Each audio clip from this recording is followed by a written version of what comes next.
Okay, we are live. ¿Qué tal, amigos? Stuart here from Spain Speaks with this evening's live stream, Tuesday. I think it is today. Got my days mixed up yesterday. Thought it was Sunday, but it was actually Monday, I think. And it's the 29th of August, 7:35 p.m. And as usual, we will be looking at some of the main stories that have caught my attention in the press today. Some comments that have been left on the channel in recent times by viewers. We'll take a look at some of those also. And the chat section here, which is always lively, we'll go into the chat section and check out what viewers are saying today. So if you are in the live stream, if you are watching the live, if you are watching the live stream in the chat, say hello, if I can get my words out correctly there. First piece of news, and as we can see here, a storm has smashed inland Valencia and Albacete, with 3 people missing and floods due to rising rivers and ravines. The Dana storm has battered the Ribera Alta region and later Utiel Requena in the interior of the Valencia province since early Tuesday. Torrential rains have brought over 200 litres per square metre in some areas within a few hours, according to the State Meteorological Agency. And a missing driver is being searched for in the municipality of La Alcudia. Firefighters have handled dozens of emergency calls. Around 40 roads have been closed in the Valencian community, including the A3 through Requena due to water accumulation, and high-speed train services between Valencia and Madrid have been suspended. The Spanish government has deployed the Military Emergency Unit, the UME, to the town of Utiel, flooded by the overflow of the Magro River. I think the total, if I'm not mistaken, of missing people due to this storm is currently sitting at 5. So another couple of people missing as a result of the terrible weather conditions of this storm, or Dana, this low-pressure storm that is smashing the country at the moment. The Valencian community affected this afternoon. This morning, it was Almeria that suffered the brunt of this storm. And hailstones apparently falling the size of golf balls and doing a lot of damage to vehicles and other infrastructure in the province of Almeria. So hopefully those 5 people will be found safe and sound. People that were driving in the wrong place at the wrong time when a river overflowed most likely and got swept away. So hopefully it won't turn into a tragedy. But funnily enough, I was in the area of Utiel Requena around a week ago, or maybe 2 weeks ago now, on my way to Castellón. And I stopped in Utiel, walked around the city, recorded a video, so stay tuned for that one. You'll see what the city is like, or the town is like, I should say, not really a city, and Requena also. But again, these storms, they are becoming stronger and stronger, it seems, as the years go by, and causing more and more damage. These low pressure storms that build up over the Mediterranean and wreak havoc on mainland Spain, and also the Balearic Islands, I think, affected today by this storm. So if you're in that part of Spain, take care, get indoors, and hopefully tomorrow will be a better day when this storm passes. Second piece of news here, and Mr. Sánchez, currently in India. He's there trying to attract Indian companies by presenting Spain as the gateway to Europe, the most populous country in the world with 1.4 billion people, growth above 6% in 2023, and a mid-term outlook set to make it the 3rd largest economy globally. These factors make India a market to explore and cultivate for investment opportunities. Pedro Sánchez travelled to Mumbai as part of his official visit to the country to participate in a business forum that brought together around 300 companies, 150 Indian and 120 Spanish. The Asian market, led by China and India, is on the radar of Europe's major economies, including Spain. This explains why the Prime Minister has visited these countries in recent months. However, in both cases, trade relations show a deficit balance for Spain. The purpose of these official visits is to work toward rebalancing this. To achieve this, the Prime Minister has presented Spain as India's gateway to Europe. So there we go, Mr. Sánchez now in India, last month or the month before in China. trying to attract investment from these countries. And also today he presented, well, what I saw of the press conference, he presented Spain as a recording or a studio location for Bollywood films. So we'll see if the Bollywood industry takes him up on that offer of filming here in Spain, because Mr. Sánchez sees Spain, as we know, as the European film industry hub down here in the south of Europe. That's what he wants to convert Spain into, a huge film industry down here, by attracting all of these companies to put their filming investments into this country. He did it with the States a few years ago, managing to convince Netflix to invest more money in Spain and companies like that, and now trying to attract the Bollywood dollar. So we'll see if he is successful or not with what he is proposing to the Indians. Third piece of news here, and Yolanda Díaz, the leader of Sumar, admits she was aware of the first complaint against Errejón in June 2023. "I know we acted too late," she says. The second Vice President, Yolanda Díaz, spoke out on Monday about the Íñigo Errejón case, following revelations of testimonies from women accusing him of sexual and gender-based violence. One formal complaint has already been filed. Errejón resigned last week, citing mental and physical exhaustion, but did so a day after women's testimonies began to surface on social media. The incident with the former parliamentary spokesperson has caused a crisis within Sumar. Díaz reviewed the events and stated that last Wednesday she had one of the most difficult conversations of my life, she said. He admitted to me his sexist and degrading attitudes towards women, she revealed. She acknowledged being aware of the first complaint on social media against Errejón in 2023. She defended the decisive actions taken, saying, "On Thursday, we removed him from all his responsibilities." But Yolanda, probably a year too late, or maybe even longer, considering that people are now saying that these allegations were known perhaps before 2023, or at least that's what I have read. And apparently some 16 people have come forward with complaints of this type of conduct against Mr. Errejón. One formal complaint, as we saw there, from an actor, Spanish actor. Forget what her name is, but I don't think she's a top-line actor, but that doesn't matter. But still, she was sexually assaulted by Mr. Errejón, allegedly, and of course forcing him to go into some type of therapy. So we'll see how this one plays out, but as I said, maybe a year too late for Ms. Díaz, considering that there were elections held not that long ago, and of course Mr. Errejón was put fairly high up on the list of Sumar candidates and was a member of parliament up until his resignation a week or so ago. So again, maybe he should have resigned earlier as well, but while these things were under the carpet, he was moving around as normal, but not anymore, Mr. Errejón. And the final piece of news, bad news for Mr. Sanchez's wife, because the judge Peinado has indicted her for 2 new offences: embezzlement and professional malpractice.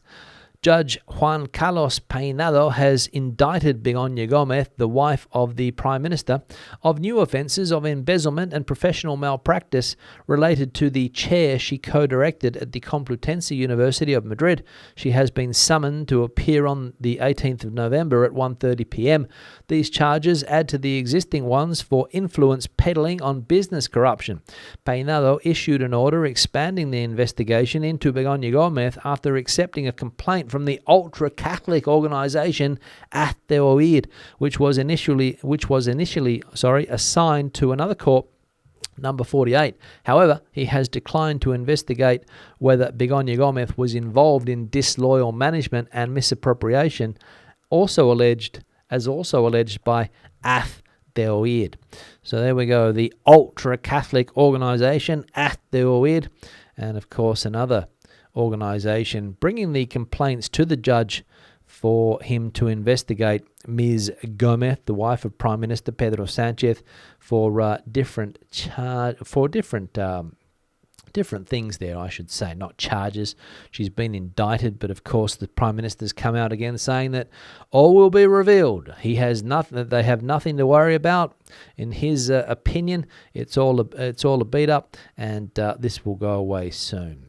So we'll see, but the judge investigating that, and I'm sure that the judicial police are out there investigating this matter as we speak, and we'll see what they come up with. Into the comment section now. This one here from Tonu Alex. Pedro Sánchez visiting India should be a main news considering the geopolitical scenario and the growing influence of India. Why is there less coverage on it in Spain? Well, there's coverage around today, Tonu.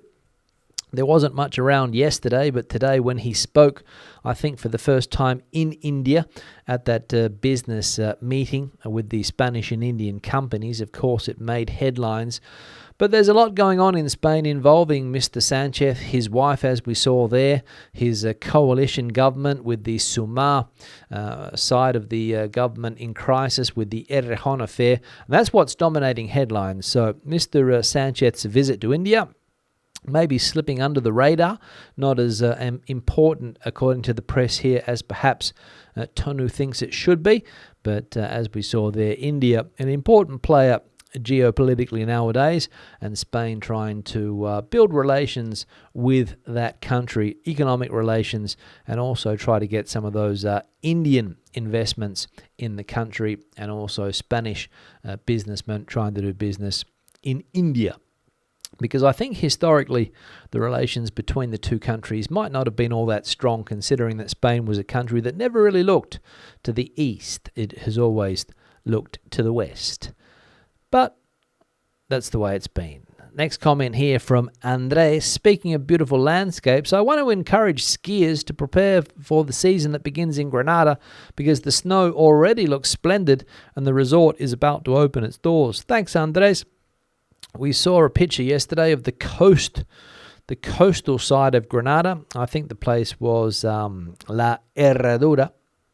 And Andres saying there that if in Granada, take advantage of the mountains as well, the Sierra Granada, which has snow on it, as Chrissy mentioned in a comment on the channel yesterday, her Granada resident. And Andres also saying there, take advantage of the ski season if you like skiing. Personally, I'm not really much of a skier, coming from Perth, Western Australia, where snow, I don't think, has ever fallen. Very, very flat lands are around Perth. Don't get any snow there. So I didn't see snow for the first time until I came to Spain, I think, probably in the 1990s. It was when I saw snow for the first time. There is snow in Australia, but it's around 4,000 kilometres from where I live.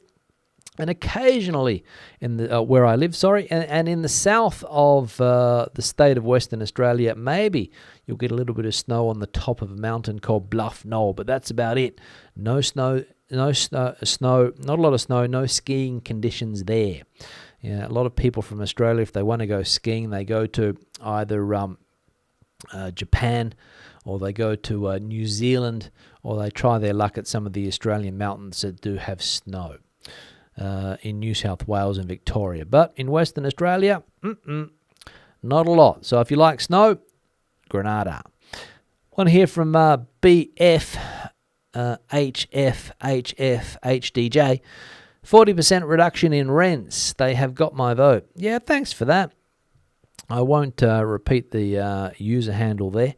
That was the proposal put forward by Podemos yesterday, because they think they have the government by the nurries, and they're demanding a 40% reduction in rents in order for them to give them their support for the general budgets next year. I think there was something else they wanted as well, but the one that stood out was that 40% reduction in rents automatically.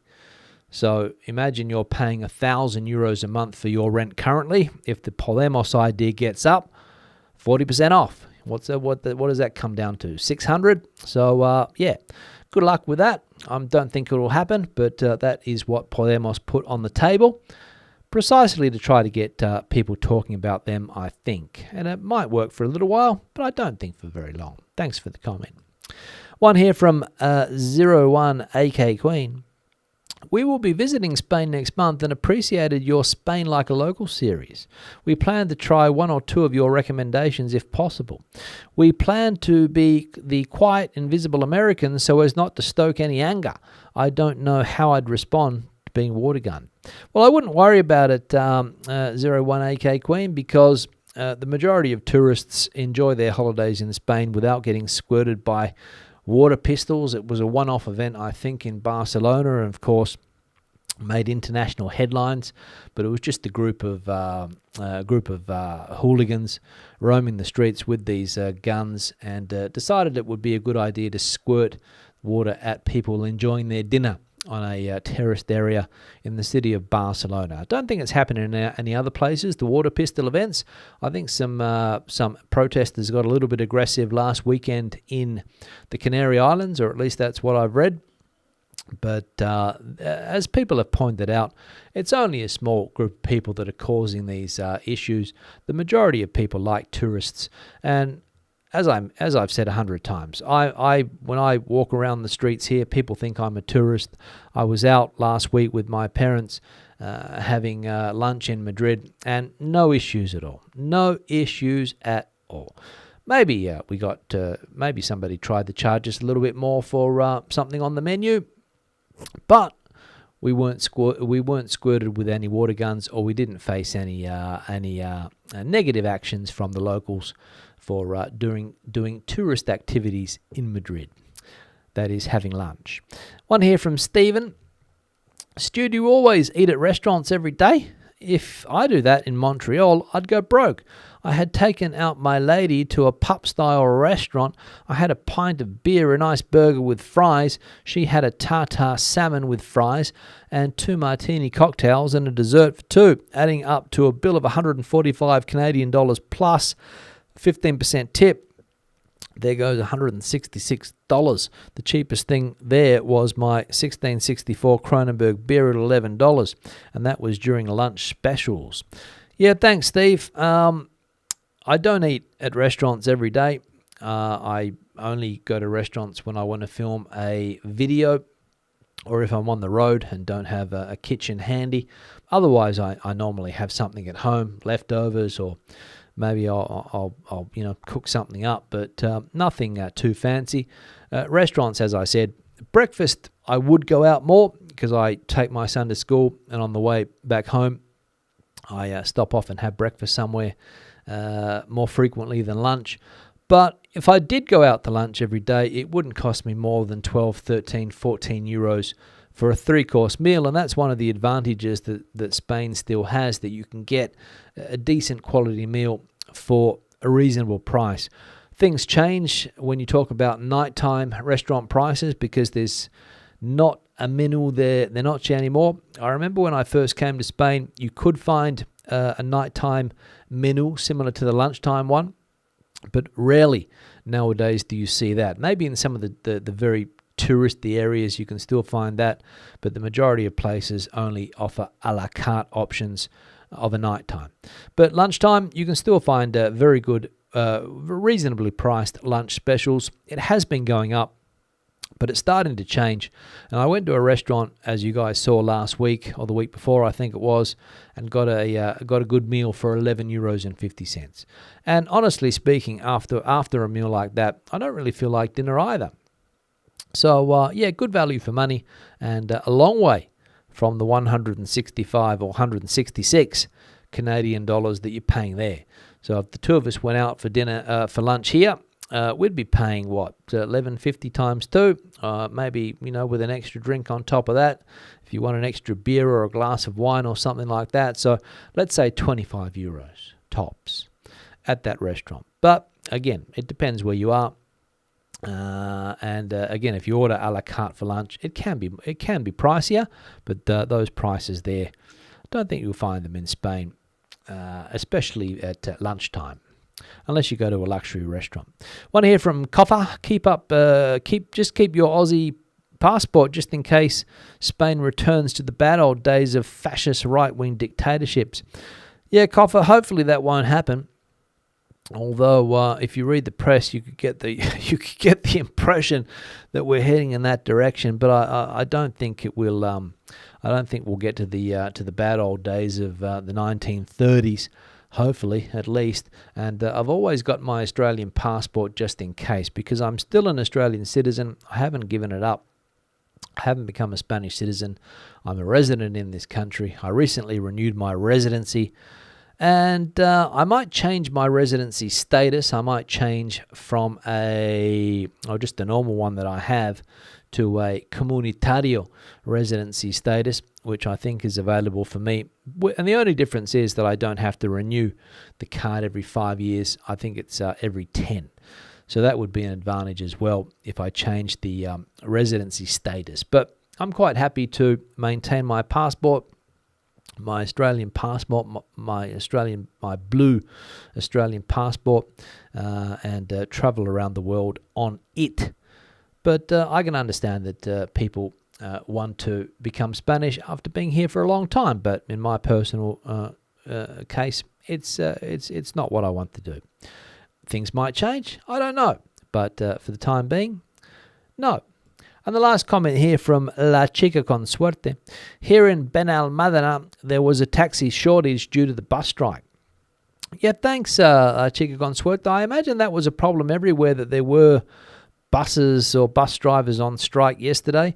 There were minimum services, and I think that's obliged by law, that if a company or workers do strike, or a cohort or a union collective does strike, they have to provide minimum services of around 40%, I think. 80% in rush hours and 40% in off-peak times. And I saw buses operating yesterday, but there were queues of people waiting for buses. And if you're in a hurry, you took a cab. And that's what people did in Benalmádena. That's what people would have done in other cities around the country. And if you didn't take a cab, you would take an Uber or a Cabify or a Bolt, or one of the other many ride options that we have nowadays, because they seem to spring up like mushrooms, a lot of these companies that are offering alternatives to taxis. So thanks for the comment. And I imagine there were taxi shortages around the whole of Spain yesterday due to the bus drivers' strike action. Now into the chat section I'm going to go in just a moment. Before I get there, I'm going to change the backdrop. This photo was sent in by Brian, who's recently come to Spain on the non-lucrative visa, I think, and currently in the area of Calpe. Had a big trip from the States to Spain and took this photo there. And I must say, Brian, great photo. Not sure what time of the day it is, but the sun peeking through the clouds there, and the lovely coastal area of Calpe. I imagine today it would have been a different story with the storms in that part of Spain, but Brian there taking the photo a couple of days ago, and thanks, Brian, for that. And I hope all goes well with your new adventure here in España. And that particular region of Spain, the Valencian Community, which is a very attractive place for a lot of people, of course, primarily because of the weather and the lifestyle. So thanks, Brian, for that. And if anybody's got a picture that they would like to see on the backdrop, the email address is this one here, spainspeaks@gmail.com. If you've taken a snap in Spain and you reckon it's worthy of getting on the backdrop here, I mean, I'm not very... I don't set the bar very high. We get some fantastic photos more often than not, but any photo of Spain, coastal shots, mountain shots, bar shots, whatever. If it's Spain related, you can send it through to that email address like Brian has done here. Also, for people that have supported the channel in recent times, whether it's by buying me a coffee, whether it's the super thanks or super chat option on YouTube, Patreon longer term supporters, or the channel members on this YouTube channel, thank you very much for that support. As you guys know, I greatly appreciate the support that you guys give me, and it helps me to continue making videos and not have to rely so much on the YouTube side of the revenue coming in, which, let's be honest, can be a little bit up and down. Considering all of the content creators nowadays and the New artificial intelligence content creators that just stick up a video that they've put together with artificial intelligence, get some type of artificial intelligence voiceover, and away they go. And until YouTube works out the difference between the real creators or the artificial intelligence creators, there's going to be a bit of an issue. But hopefully it'll be sorted out soon, because somebody sent me a link the other day saying, check this video out. And I watched it, and basically it was put together by ChatGPT with an artificial intelligence voice over the top. You can tell the difference because the speech, although the speech, they sound like natural voices, the way the script is read is in no way, shape or form natural. And it's becoming an issue nowadays because it is very easy to create content with these artificial intelligence tools, as we know. So hopefully YouTube will be able to spot the difference. But until then, we have to compete, which is unfortunate, but that's life.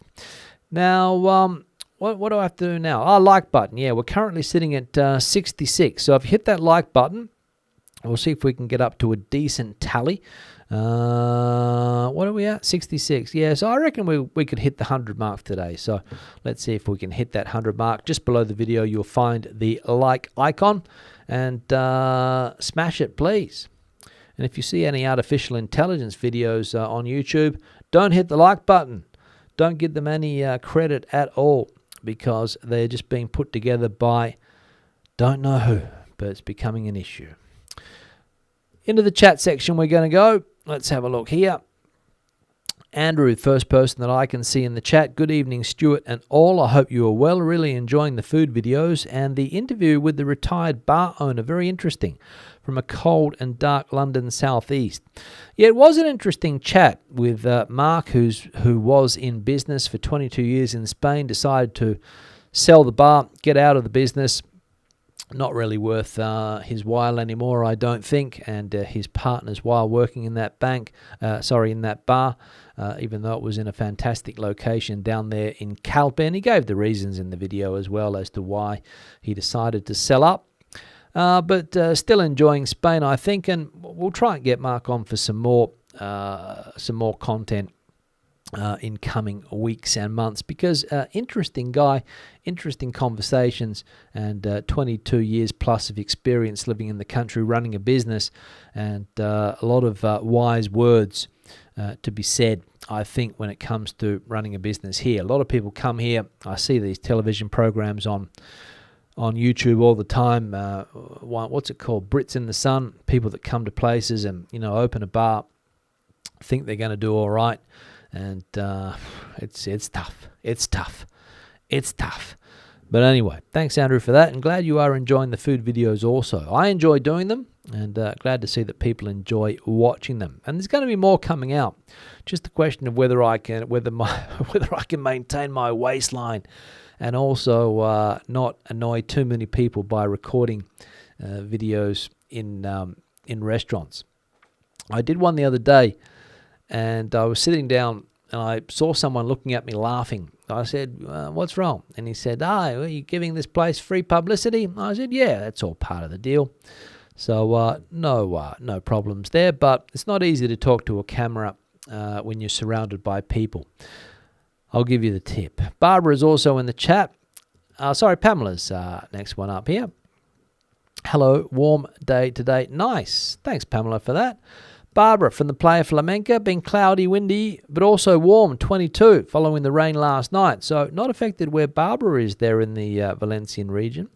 James, good evening, Stuart, and everyone. Drinking a nice drop of Cariñena Reserva tonight after a hard day's walking. Thanks, James, for that. James and Kathy, regular viewers, enjoying a nice wine from that area there. One of the lesser known wine areas in Spain, Cariñena, which, if I'm not mistaken, is in the Aragon region, I think. Sani coming in from Valencia, where the storm hit, blowing there. Doesn't like it, does Sani. No, I'm sure that when those rains pour down there and the streets turn into rivers, not sure if that's the case in where Sani is, but we saw in those two other places in the Valencian community, Utiel and Requena, Not good, not good. And the army deployed there to help people out, the military emergency unit. Richard, riverbeds gushing with water, not seen for a good few years. Thanks, Richard, for that. Yeah, that's the case, right? Those riverbeds. Hope everyone is well. Richard also here. It's been almost summer-like in North Yorks and sunny. Meanwhile, in Malaga, massive thunderstorms. Friends sent us videos of the usually bone-dry riverbeds that we saw before. Sorry, I mixed that comment up. Gushing with water, not seen for a good few years.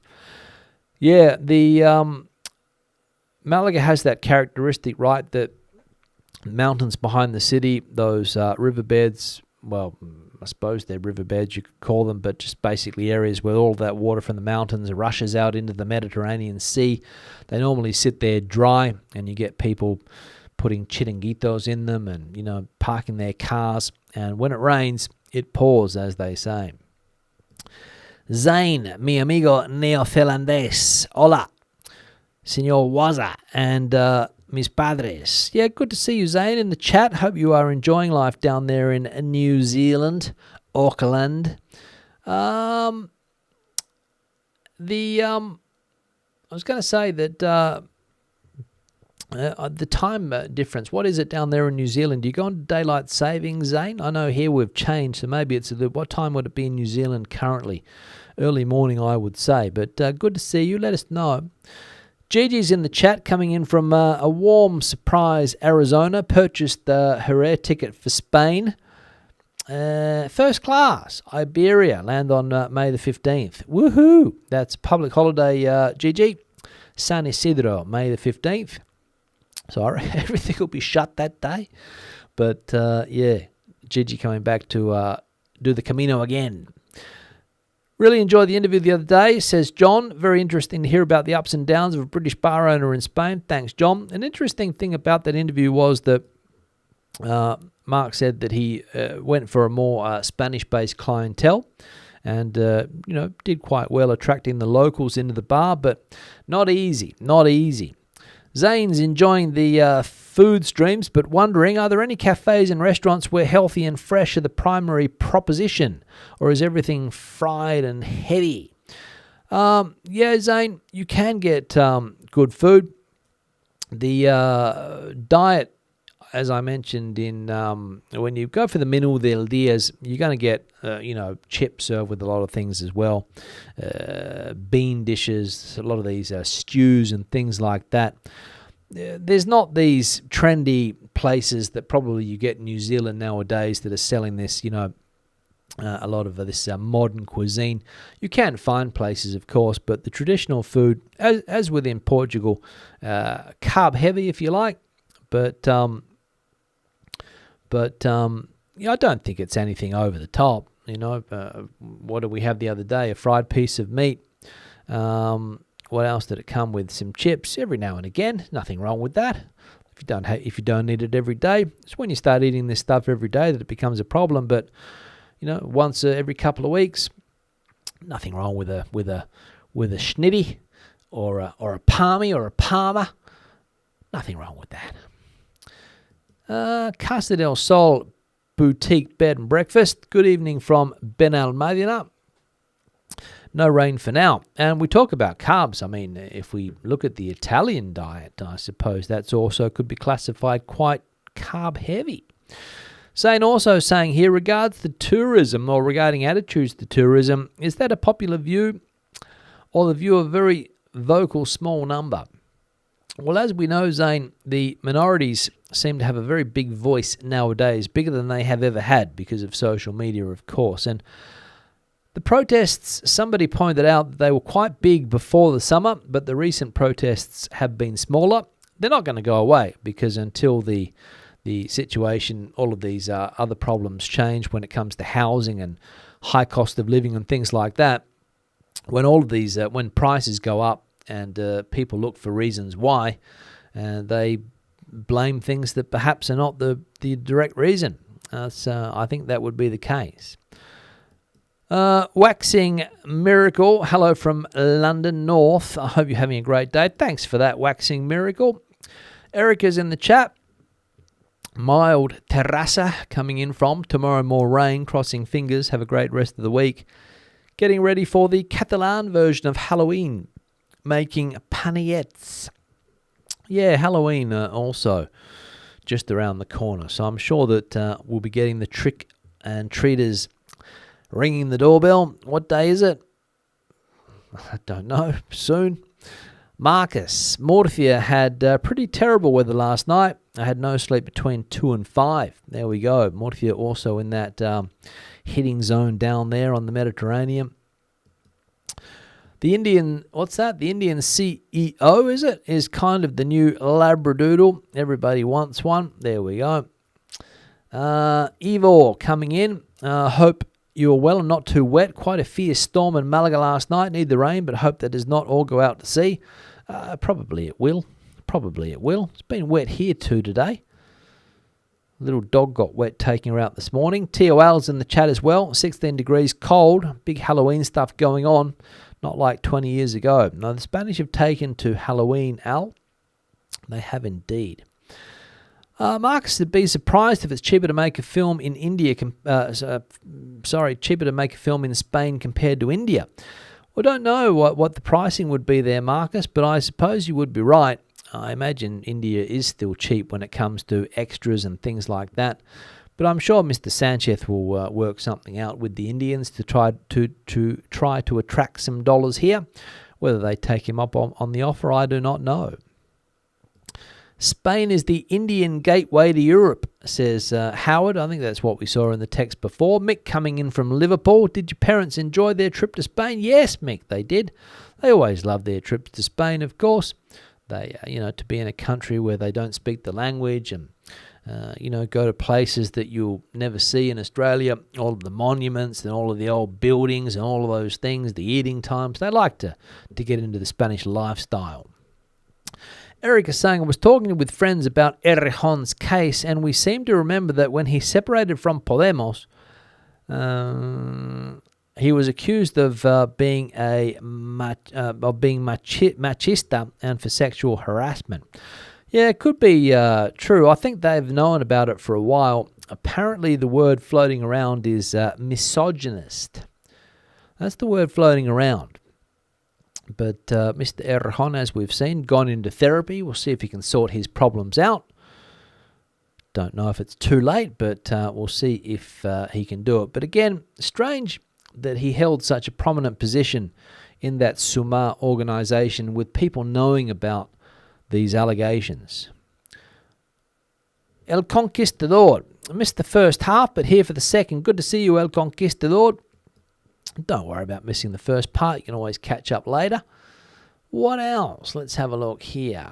Skiing in the Pyrenees. That is true. Pyrenees. Phil in OKC. Spain is the second most mountainous country in Europe, second only to Switzerland. That is most likely true. I don't know the exact information there, but I'll take your word for it.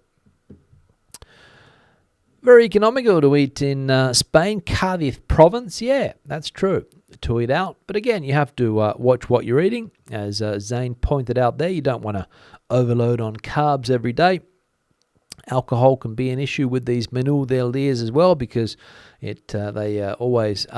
drink is always included in the price. You might not get a bottle like you used to get, but quite easy to knock off a couple of glasses. But yeah, I would prefer sometimes some different options. But nowadays you can get at least we went to a place yesterday that had 4 or 5 first course options, 4 or 5 second course options as well. So you can choose from different things. Phil just got his residency ID yesterday. Good luck to you, Phil. Well done. TOL's going back to San Diego and Las Vegas. No Cruz Campo, unfortunately for Al. Big fan of the old Cruz Campo is. James, for a good value menú del día, we like Conesa Castle at San Miguel Salinas, Alicante, around 10 to 12 euros. Great value. Yeah, I think prices will come back around that mark once people realise that the the high inflation days are over and the price of foodstuffs start to drop. Hopefully we'll get down to those traditional menu del dia prices, 10, 12, 13 euros, instead of the 16, 17, 18 euros that some people are changing now. NVN just renewed the Comunitario visa option. They asked me to renew after 5 years. I don't know if it's possible to have Comunitario if your passport is not from the country of an EU member. Yeah, but when you've been in if you are married to a Spaniard, or you're in a de facto relationship with a Spaniard, or you have a Spanish relative, which is the case of my son, I'm entitled to that visa according to the police officer that I spoke to when I did my other visa, because it was her who pointed it out. She said, "What are you doing on this visa? You could be a comunitario. Then you only have to come back every 10 years after the first one. So the first one's in 5, then 10 after that." And I said, well, I'll look into it. Thanks. Welsh, a bit later the chat, saying hello to everyone. Good to see you, Welsh. Here yesterday, of course. Andrew, come on, guys. 185 watching, only 65 likes. Up to 112 now, Andrew. So people have hit the like button. The Brits in the Sun is so tough. I love those guys, but they have no idea. I ask myself the question many times, Welsh, what do people expect when they come down here? I mean, sure, you come down on holidays, you fall in love with that Mediterranean lifestyle, the long beaches, the laid-back way of life, and but the graft seems tough. It seems tough. Or at least the people in those videos. Of course, it's a television show, and you have to have that narrative, of course.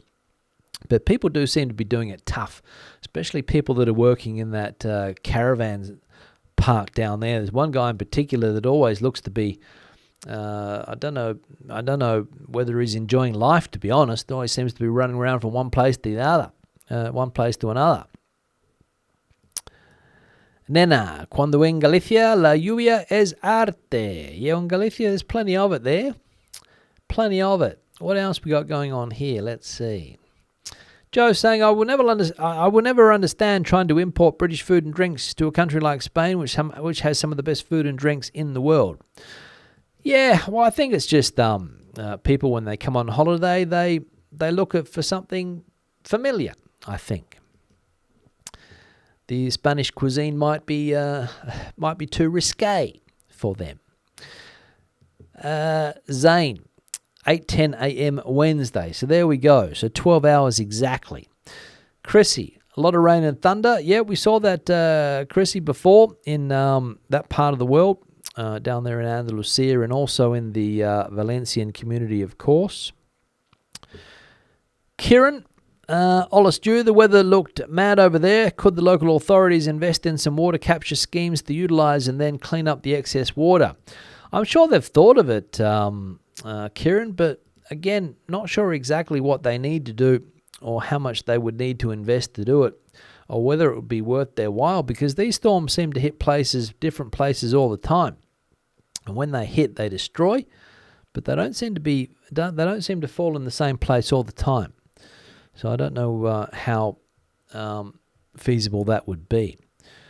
Mr. Dash coming in from Alaurín El Grande in Malaga. How do you say trick or treat? Truco o trato. Truco o trato. Trick or treat. Truco o trato. That's how you say it in Spanish. Alex coming in from Ballarat. First time catching a bit of the live now that the times have changed in both countries. Thanks for that, Alex. Good to see you coming in from Victoria. Ballarat. You should check out Honest Greens restaurants in Madrid city centre. They are a small Spanish chain offering some healthier options. Thanks, Dave, for that. I will do that. Hope all is well with the new family member enjoying the youngster. Although I imagine not much going on there except for eating, sleeping, and dirtying the nappies. What else? Or the diapers, as you guys say. Keep the food videos coming. Everyone enjoys them. Will do, Scott. Will do. Will do. Great background pic saying Antonio Mark coming in from Texas. Thanks for that. Antonio, yeah, love all the types of food in Spain. Good Eggs Benedict, offering different cuisines. Yeah, the Eggs Benedict got a few comments, that video that I did the other day. A lot of people saying that it wasn't a true Eggs Benedict, but the most important thing that it was that I liked that breakfast. And great food, says Leonore, joining us today also. Thanks for that, Leonore. Now I'm going to wrap it up. Been a pleasure as always. Back again on Thursday with another live stream. Hope to see you then. Hasta luego. Hasta entonces. Adios.